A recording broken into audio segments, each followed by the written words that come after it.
You have two coaches to choose from. You go with Josh Heupel or Steve Sarkisian. So we've been doing this ongoing series of if you're an AD, which coach are you hiring? Because I think it's really interesting that no school in the SEC other than Georgia would make the strong argument that behind closed doors, there's no question we have the second best coach in the SEC. No question he's an elite coach. There's questions about every coach except for Kirby Smart. So, Caleb, let me ask you, would you prefer to make the argument for Josh Heupel to begin or Steve Sarkisian to begin? It is today's tough question brought to you by Banks and Jones, Tennessee's trial attorney, banksandjones.com. Today's tough question. Boom. You heard that. Now take it. The Dave Hooker Show with Caleb Calhoun.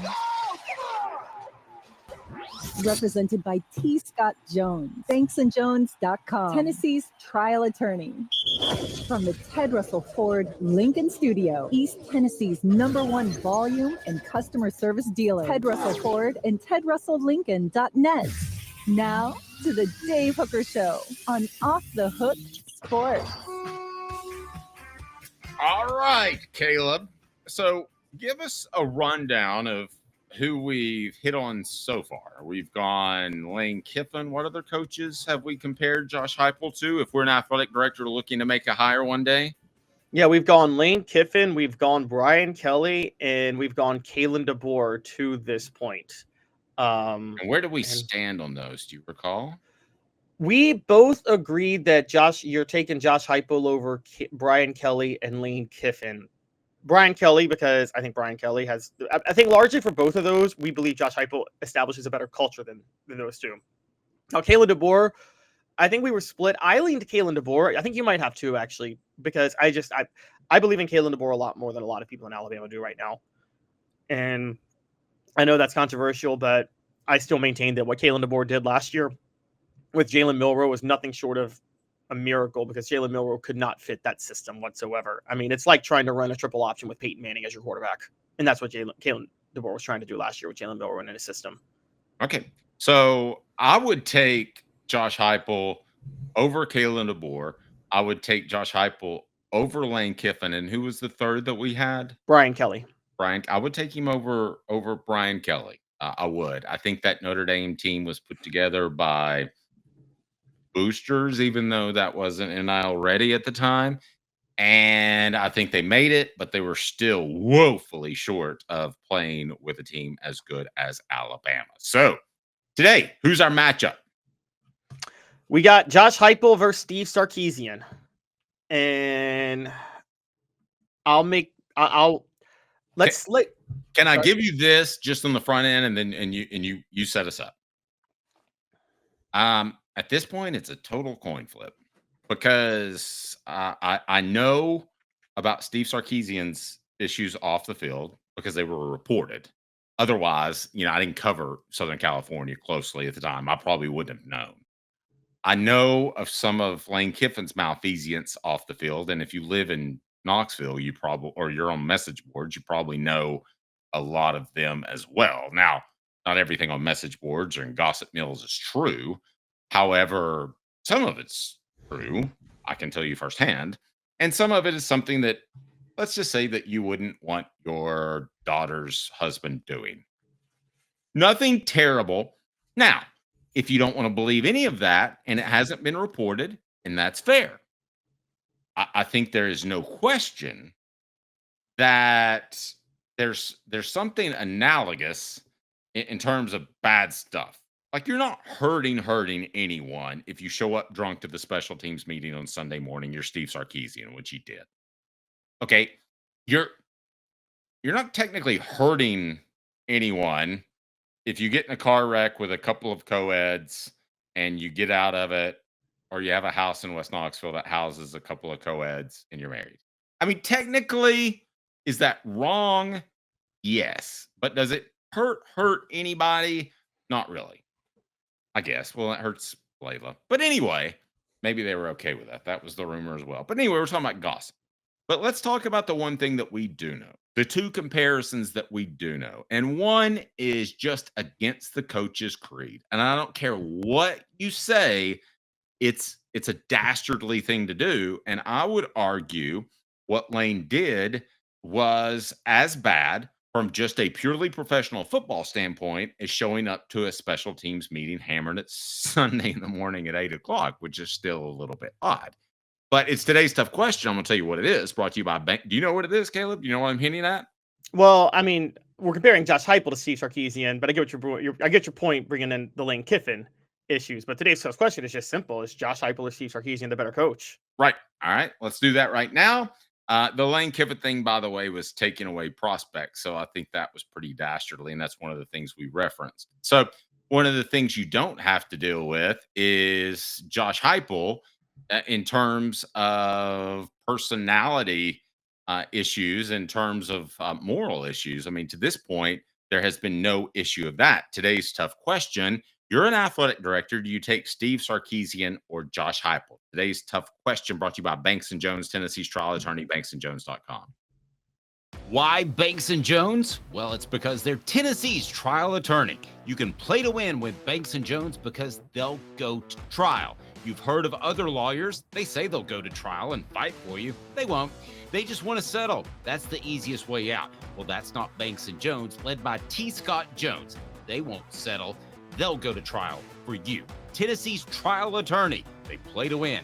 Truly, Tennessee's trial attorney when it comes to criminal defense or personal injury. Why settle? It's Banks & Jones. T. Scott Jones. banksandjones.com. All right, Caleb, here is why I would take Heupel over both Lane and Sarkisian. But let's focus on Sarkisian. What I was going to say with Lane is there was the trying to take midterm prospects to Southern California. Obviously, with Sarkisian, there was the alcohol problem at Southern California. We haven't had any sort of issue, off-field issue with Josh Heupel, and he doesn't seem like the type of dude that would have an off-field issue. You know, he's not loud, outspoken, or anything like that. And yeah, next thing I know, he'll be O.J. Simpson and a double murder. I don't know, but I don't think that's going to be the case. I think with Josh Heupel compared to Steve Sarkisian, you don't have that concern about a potential relapse of alcohol abuse. But I will take it a step further. I think that Josh Heupel is a coach that gets more out of less than Steve Sarkisian. Now, Arch Manning may prove to be the better recruiter. Steve Sarkisian got Arch Manning. He may prove to be the better recruiter. Steve Sarkisian may prove to be the better recruiter head to toe. I don't think we'll know that because it's Texas. By the way, I'm sitting there eating some wings, and I see Arch Manning on a commercial, a national commercial for a brand of shorts called Bioris. Have you heard of them, Caleb? Nope. Neither have I. They're fashion shorts that you and I will never want to afford, even if we could, because we're not going to spend $60, $70 on a pair of shorts. But that just tells you that Texas can make a type of phone call to get on an NIL deal that Tennessee probably can't, correct? Correct. So I thought that was a pretty big advantage recruiting for that UT and not the UT that we're used to talking about. So I got to be honest. I would take Josh Heupel over Steve Sarkisian. I think they're very similar. I think it's just an edge. But I think that in terms of NIL and grabbing Arch Manning, Sarkisian had an advantage over Tennessee that got Nico Iamaleava. And as far as an X's and O's coach, I like Heupel a little bit better. As far as a program builder, I would have to give Heupel the advantage. I think that Texas is the only real national championship contender in the SEC this year, but he's at Texas. That helps. Southern California, he didn't build a program because he was hitting on boozy a little bit.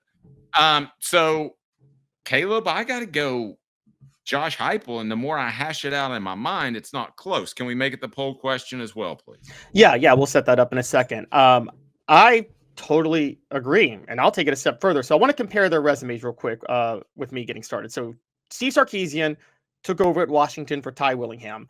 They were an 0-12 team, as you remember, and he immediately turned them around, went 5-7 to his credit, then went 7-6, 7-6, 7-6, 8-4. Now, you may be impressed by that. A lot of people will, because he took over a complete dumpster fire. But given what we've seen at Washington since with Chris Peterson and Kalen DeBoer, you should be able to do better than 8-4. Your best year at Washington is capable of being better than 8-4 in 5 years there. I don't care how bad it was when you took over. He was at USC, went 9-4 his first year, was 3-2 before he got fired in 2015. And let's not forget, he was 5-7 and then 8-5 his first 2 years at Texas. Yes, he went 12-2 his last year in the Big 12. Last year, they went to the playoff by being handed the easiest schedule of all time in the SEC from Greg Sankey. So he should be thanking Greg Sankey for that. I am going to say that between the two, I think Steve Sarkisian develops you better for the NFL because he runs a pro-style offense. You know, it's the USC offense that, ironically, we talked about Lane Kiffin ran in the mid-2000s that was so successful. But I do think in terms of actual production on the field, if I'm hiring a coach, I'm with you. I would hire Josh Heupel, and I got to be honest, I don't really think it's close. I don't think there's any. I mean, given what Josh Heupel's done at Tennessee, I mean, just compare what he's done at Tennessee to what Sark did at Washington, because those were kind of parallel jobs when they both took over. And Heupel turned Tennessee around a lot faster and has the last 3 years at Tennessee, Heupel has had, because he's been at Tennessee 4 years, Heupel's last 3 years at Tennessee were all better than any of Sark's years at Washington, either of his years at USC, any year he had at this until 2024, this past year. Every single Heupel season at Tennessee the last 3 years was better than every other season of Sark's career until this past year at Texas. So when I take that into account, yeah, I think Heupel is a significantly better coach than Sark. I think Sark is one of the most overrated coaches in all of college football. I don't think he's that good. I do think he develops talent well. And so I think he'll coach up Arch Manning for the NFL. But Dave, as you know, there's a difference between coaching players up and developing them and then actually doing proper X's and O's and scheming in a game. And I mean, we can talk about this in the 90s. I mean, Tennessee did a much better job of developing talent for the NFL than Florida. But Florida was way ahead of their league X's and O's wise than Tennessee during those years, which is why they always beat them. Okay, so ask the question, today's tough question, would you take Steve Sarkisian or Josh Heupel? We understand our audience is pretty Tennessee lean, so I get that. Today at SEC Media Days, it'll be LSU, Ole Miss, South Carolina, and Vanderbilt. Tomorrow, it'll be Tennessee. Josh Heupel will be in attendance, as we know. Auburn, Georgia, Texas will be there as well. So it gives us a great comparison between Heupel and Sarkisian. The other thing that I would note with Sarkisian that kind of goes along the lines of what you're thinking, I believe most athletic directors like to hire offensive coaches for the most part. Would you agree with that? I agree. I think ever since, you know what? I think ever since Bill Walsh, to be real honest with you, I think that Tom Landry was the defensive minded coach and he only got him so far. And Chuck Noll was the defensive minded coach and he obviously had great success, but you're not going to repeat that. So you try to go in a different direction. We see this all the time at individual schools that will go from an offensive coach to a defensive minded coach to an offensive coach. And I think that happened in football to some extent over the past 50 years. I think people would prefer to hire offensive coaches. However, I think that athletic directors would like to hire offenses that they understand a little bit. Does that make sense? Yes, I don't totally think agree. they completely understand Josh Heupel's offense. I don't think they understand the advantages of wide splits. I don't think they understood how important the tempo was from a lack of substitution. I just think that Danny White thought, oh, it's fast. It scores a lot. Whee! So I think you have to factor that in as well. I think Sarkisian is more of a pro-style coach. So I could make the argument, and then we'll check in on the poll question brought to you by Banks & Jones, Tennessee's trial attorney, banksandjones.com. I could make the argument that Josh Heupel is a better fit at Tennessee, where you've got to overachieve on talent a little bit, and Steve Sarkisian is a better fit at Texas, where you don't have to overachieve in terms of talent. You can play the old pro style that Bill Walsh ran in the 80s if you want to. Caleb, does that make sense? No, that makes perfect sense. And I said that for a while. I think when you are at a place where you can load up on more talent, and there's maybe about 5 schools that are like that, that's where you want to run the pro style offense, because the pro style offense maximizes your team's ability to overwhelm other teams with its talent. If you're just a step below, and I've always said Tennessee is in that tier that's like kind of a step below, it's just not as easy to load up on talent at Tennessee as it is Texas, LSU, Ohio State, Georgia. I'd say Florida now, Miami. Not Miami since they're not in the SEC, but so they can't recruit the same. But those 5 schools, I think Tennessee's a little step below that. So I think you have to have some creativity, figure out some way to be ahead of the curve. And in some cases, that involves an offense that's a little trickier to figure out. Yep. A couple of notes from the message board. One that I want to address particularly, 2 actually. I just wish Joey, referring to Joey Halsey, Tennessee's offensive coordinator, would just step back so Heupel doesn't have to bear this game prep burden. It's hurt the offensive mojo. Well, if he stepped back, he'd still have to handle it.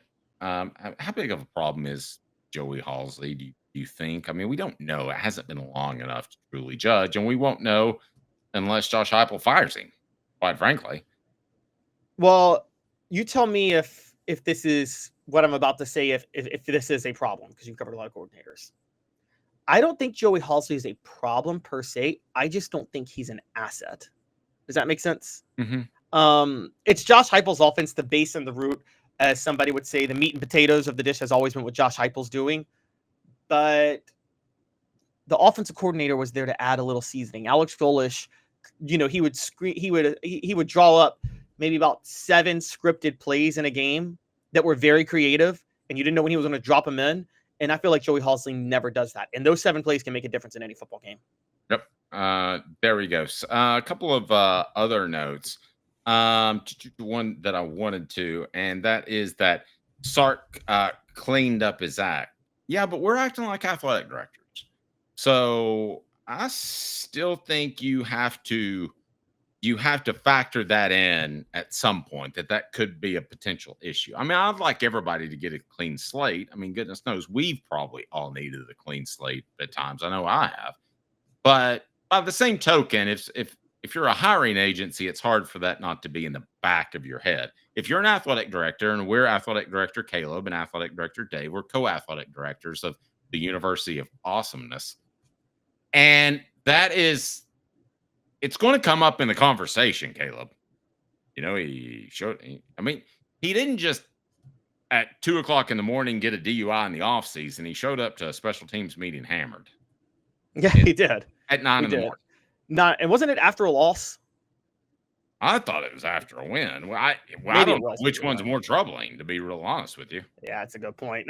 And then he got lit at some little pep rally or whatever. I would say, look,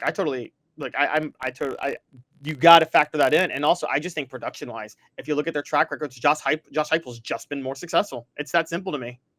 No, you're right. Maybe I dove a little bit too deep in it, but yeah, you're probably right.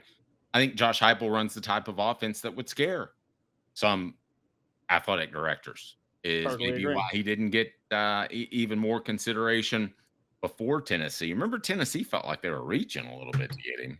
If you remember at the time, he may not be a championship coach, but he definitely belongs, right? Yes, totally agree. Totally on I your will side say on that. this. If you had asked me 5 years ago, I wondered if either belong. I think both belong now. Agreed? 100. Well, Stark belongs because he's at Texas, and it's very easy to win at Texas. And I think Stark, like you said, can run a certain system that'll develop talent to win at Texas. I'm not so sure Stark could do this at Tennessee, though. Okay. So we'll see if he belongs. A lot of people can look like they belong at Texas.